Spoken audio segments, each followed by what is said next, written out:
Good morning, Carmel. I'm Gabby Malley. It's 8:03. Comfort Dogs will be visiting the auditorium foyer during all three lunch waves. Students are encouraged to visit for some puppy cuddles. Students are only permitted during their lunch wave, not during class time. During final exams week, students will have limited access to their lockers in order to reduce hallway noise. Students may bring their personal items, such as coats and backpacks, with them into their final exam classrooms. There will be an important meeting for all Scholastic Bowl members directly after school on Monday, December 18th.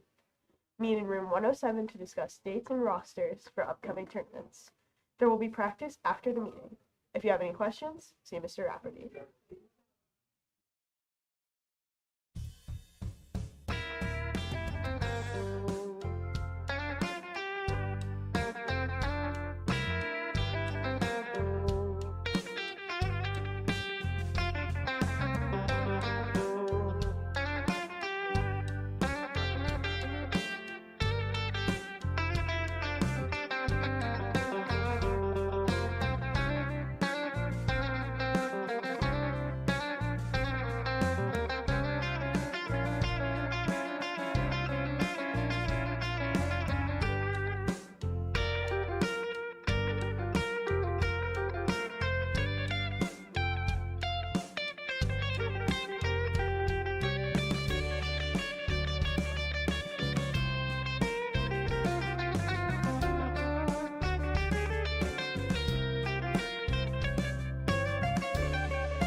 Welcome back. Now we're joined with Willie Gillespie, but before that we're going to do regular sports, where we're going to start with the wrestling team, who will head to Glenbrook South for a tournament tonight, and that'll continue in tomorrow morning with them going back to Glenbrook South for a tournament.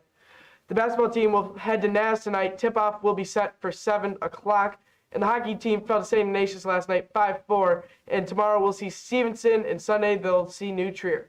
The gymnastics team will head to New Trier tomorrow at 11 o'clock for a varsity invitational. And on Sunday, the cheer team will visit Johnsburg High School for a competition, and the dance team will host their winter showcase here at Carmel. But now with Willie Gillespie, class of 23.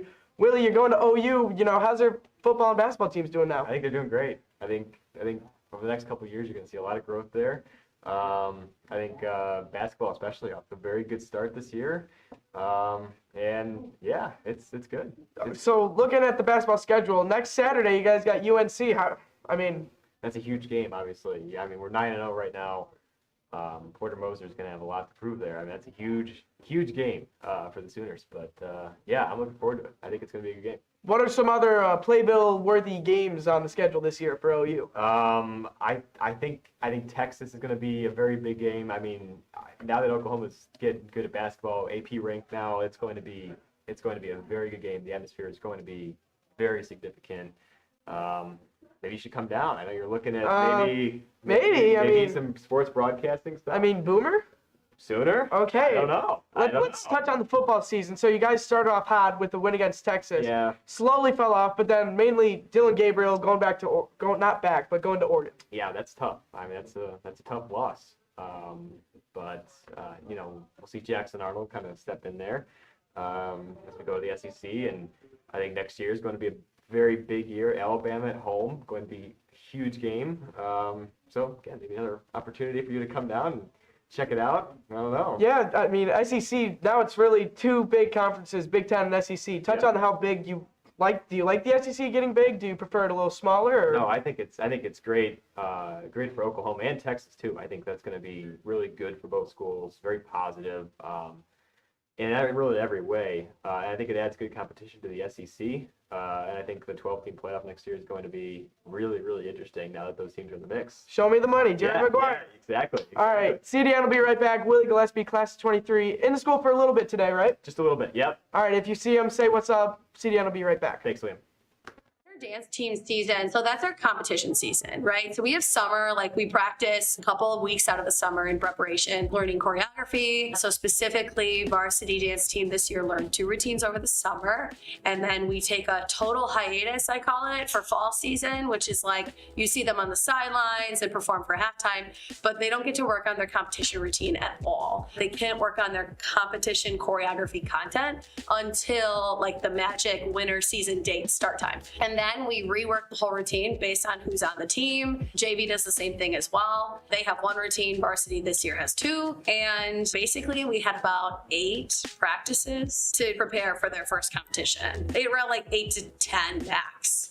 So what the ultimate goal is for the dance team, honestly, is, I mean, really a big theme of ours is to do better than the year before. Like that, you know, have fun and, you know, make memories and be a sport and show everybody like how awesome the program is and how awesome and amazing each dancer is. But really it's about proving to everyone that we're even better than we ended up with last year. We were 5th in the state, and I know that that was the most successful IHSA dance team for Carmel Catholic in history. So we want to do better than 5th place, which means top 3 hopefully, and that's a big feat. That's a big goal. We are looking forward to competing against a lot more teams come January 2024. I don't mean to sound like, oh, we got it. We got work to do, and they know that. But we've had a great start. JV's had a 1st and a 2nd place in 2 competitions so far. Varsity's competed twice, and at both of those competitions, they received 1st and 2nd, which is hard to do. So are we hosting events? Yes. Specifically, we're hosting in December for the first time ever. Coming up on the 17th, we have the Winter Dance Team Showcase, which is featuring all their routines, JV and varsity, from the fall season and winter. And then in January, we're co-hosting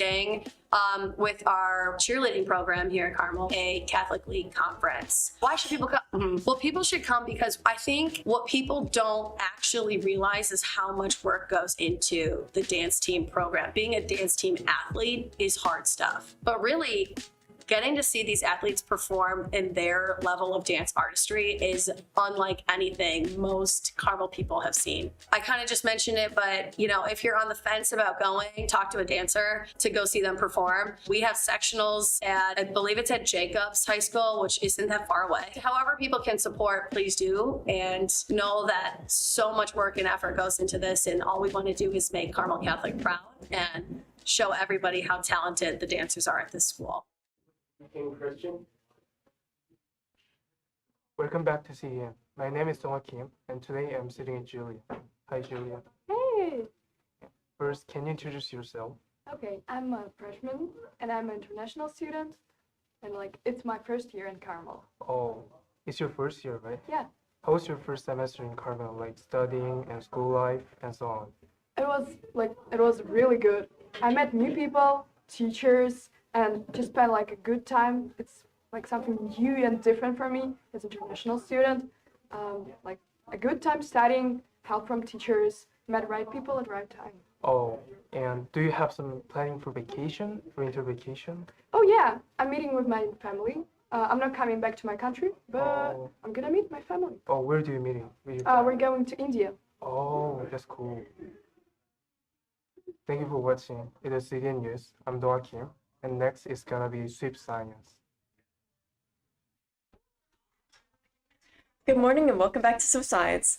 I'm here with Mr. Krausak for the last segment of this semester. So, Mr. Krausak, how is CRISPR being used for therapy? Thanks for having me on, Kelly. It's great to be back. Last time they told me I was too caffeinated, so today I just have a small cup today. So an update on something we talked about earlier. Earlier in the semester, we talked about CRISPR. I didn't know it was going to happen, but this past week, the news came out that the FDA, for the first time ever, is approving the use of CRISPR technology, a gene editing technology, for a therapy for sickle cell disease. Sickle cell disease is a genetic disorder where your blood cells are misshapen, they're misformed, and they don't oxygenate blood properly. They can't bind their hemoglobin doesn't bind oxygen properly, and it causes pain. And it's this very terrible, life-limiting disease that has been for a long time historically underfunded and under researched. But now there's this big breakthrough where we're allowing CRISPR to be used as a therapy, and it's the first time it's been done therapeutically and approved by the FDA. So it's kind of a big deal, and kind of like going to open the door for a lot of new this technology to be used for therapy. So it's a very exciting, cool time in medicine. Yeah. Taylor Swift. Yep, time for Taylor Swift. So this has been a year for Taylor Swift, as you probably know, if you're alive and have a pulse. What has happened recently, though? One, she was chosen Time Person of the Year.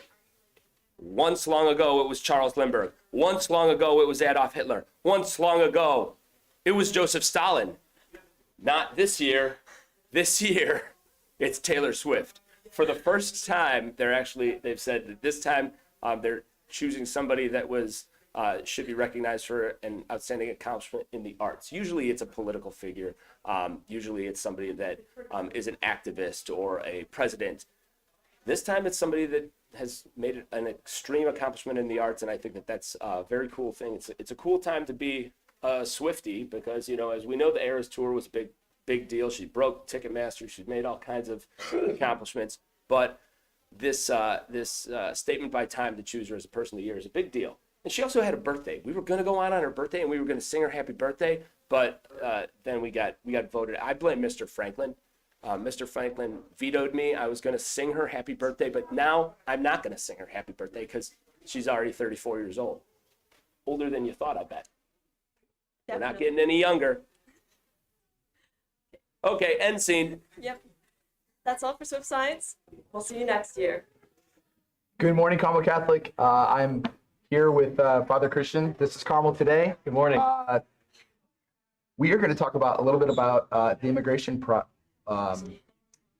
field trip this morning at 9. You guys are leaving at 9 a.m. to go for an immigration walk. Yes, we're leaving at 9 a.m. Ms. Kurger and I are taking some students to Chicago, and we really value our partnership with the local church, with the Archdiocese of Chicago, and it's a privilege and blessing to share in ministry with them. And this is an example of faith in action, which we're passionate about, and also being aware of social justice as well. And so we're privileged to join in on this immigration walk / Posada that the Archdiocese is sponsoring in Chicago this morning. Yeah, I mean, in immigration in the city right now it's a really sticky subject. Yeah. We can get into that at some other point, but just to kind of like shed some light on what's going on. On Tuesday, I brought a group of students, me and Senora Young brought a group of students down to the Our Lady of the Angels mission down there. And normally last year we would feed maybe like 300 people. Yesterday, or Tuesday rather, was 580 people. And most of them, or a lot of them, a good majority of them, are immigrants that are living in police stations right now. Yeah. And we're not really sure where they're going to move to because the city and the state don't really kind of see eye to eye on what's going on. So there's a lot of stuff with that. But ultimately, these are people, right? Exactly. And we are called to help people, right? So, I mean, yeah. And that's really the message too, as you guys see, Paddington Bear is making his CDN debut. And I actually bought Paddington Bear in England at the Westminster Abbey. Wow. So at the Westminster Abbey, which is the church for the monarch himself, King Charles, they have a gift shop, and Paddington Bear was featured. But really, it speaks to the story of Paddington Bear. There's a tag on him that says, "Please take care of this bear." But the author, Michael Bond, when he created Paddington as a children's story back in 1958, he was really inspired by and moved by just the plight and the situation of children evacuees during World War II in London. Sure. And they had tags on them. And so that was kind of the inspiration. And also, too, Jewish children who were refugees coming into Britain during that time. So that was kind of the situation that inspired him. And so Paddington is really a refugee. And there's this tag there, "Please take care of this bear." So in the storyline, he ends up at Paddington Station, which is a real train station in London.